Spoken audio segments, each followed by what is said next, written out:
Hey, double hey, San Francisco Bay, Monterey, or wherever you are today. My name's Alexandru, author of Perceptive Power with AAA Neutral. Good book on how to change your perceptions, right? Audiobooks coming out. We're going to be on Hay House Radio coming up, promoting the book, talking a little bit about KIYS radio and conscious living and all that kind of stuff that we're doing here. Something I heard the other day and wanted to do some more research on it.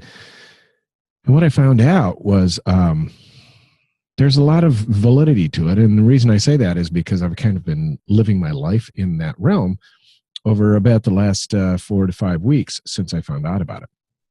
And basically, it was somebody that I heard, and I wish I should have done my research on the show. The name of the show, it's a blog, video blog show. The talk show host coach that I actually hired a while back was on the program. And anyway, one of the things that she was talking about was that motivation is really not what you need to find in your life. You know, I've always talked about getting rid of the negativity and all those things in your life and figuring out how to do that. Well, part of it is the way that you perceive things.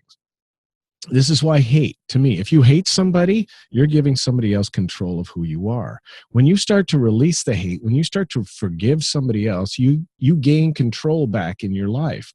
When there's hate involved, hate creates actions and activities and thought processes and a whole basic environment in your life about being controlled, because hate happens to be the opposite of love. Fear is hate. So hate is fear, fear is hate. Therefore, when you're in fear, you start to do things that you probably shouldn't be doing because you're not in your right mindset. It just makes sense. So basically what she said was finding motivation for something. While people say that that's good, here's the problem with that. And it took me a while to kind of figure this out when she first said it, because I thought, this gal's full of crap. But motivation means that you have to figure out a way to entice yourself into creating an attitude to overcome a problem. Now, can you see the issue with that? Maybe it's just me, but can you see the issue with that? The issue is I have to perceive that I have a problem, and then I got to figure out a way to motivate myself to overcome the problem. Now, while that may work in certain essences, to me, I don't want to think that I have a problem, because I don't have problems. I have challenges that educate me on how to do things in the way that they should be done. So what her whole process was to say, instead of trying to go out and find motivation to overcome some negative thing, that's already a negative thing to start with, why don't you just remove the habit of hesitation? And you know what hesitation is? Hesitation is fear. Hesitation is anger. Hesitation is lack of love.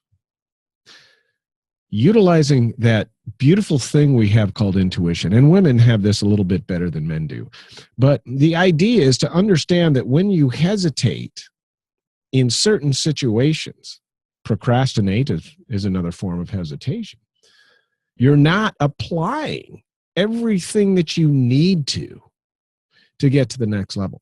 So let's just say you get rid of your habit of hesitation. Hey, I got a good idea. You know, I should probably do an audio version of the book. Well, I don't want to do an audio version of the book. That means I'm going to have to spend time in the studio. I'm going to have to reread the book.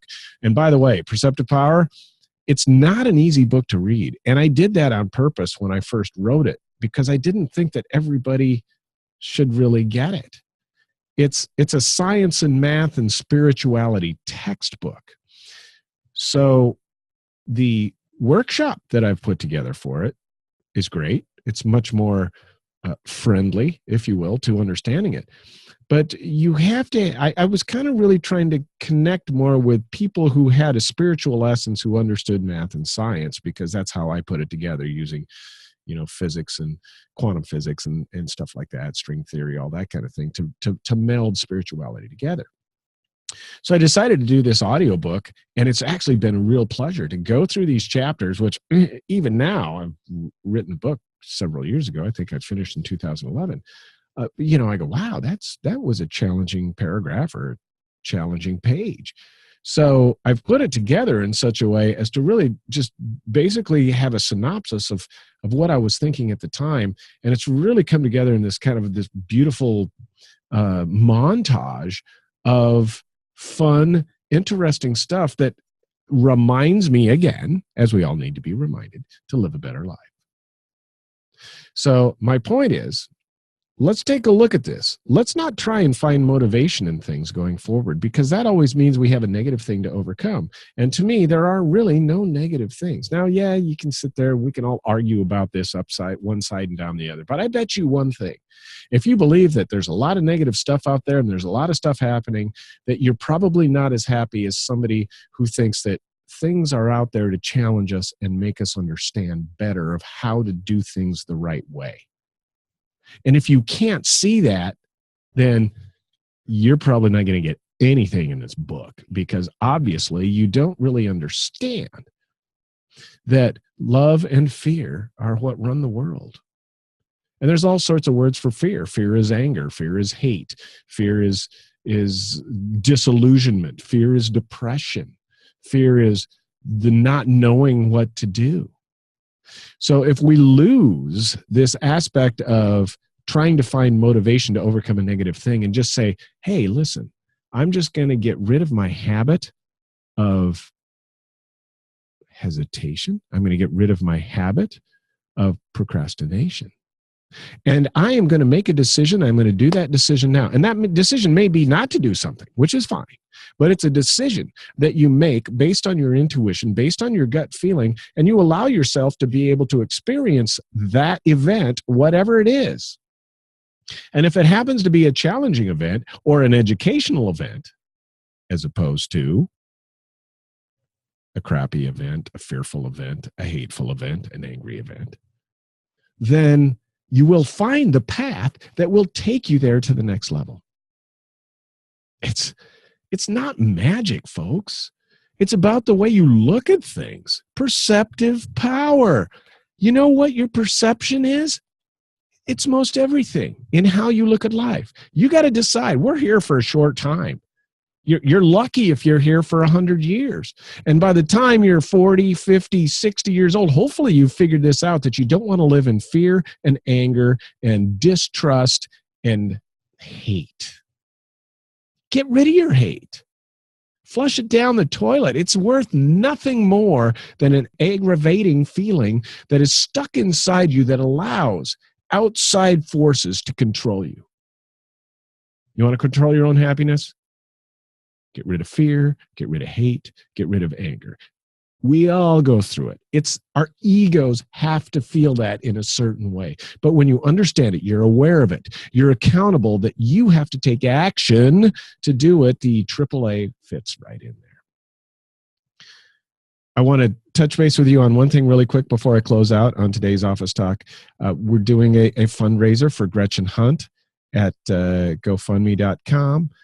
Check out the website at KIYS Radio. We put a link on there. If you can help Gretchen out in any way, she has leukemia and Lyme's disease, and we've been working on this holistic aspect to helping her get better, because the doctors say nothing we can do. When you get bad enough, take the chemo. And she doesn't want to do that. And there's been all sorts of other things that she's researched with the hours and hours and hours she's had, because she hasn't been able to work for the last 6 months, and started to find some holistic approaches to this. So if you'd like to help her out with a donation, that'd be great. By the way, if you donate more than $100, I'll send you a copy of the book. You're probably going to want the audio version, but if you're spiritual and scientific enough, you'll definitely want the book too. But if you send her more than $100 to the GoFundMe for Gretchen Hunt, it's GoFundMe.com/Gretchen Hunt. For $100 or more, I'll send you a copy of the book. Thank you very much. I love you guys all. Thank you so much for joining me on Office Talk, and we'll see you next time.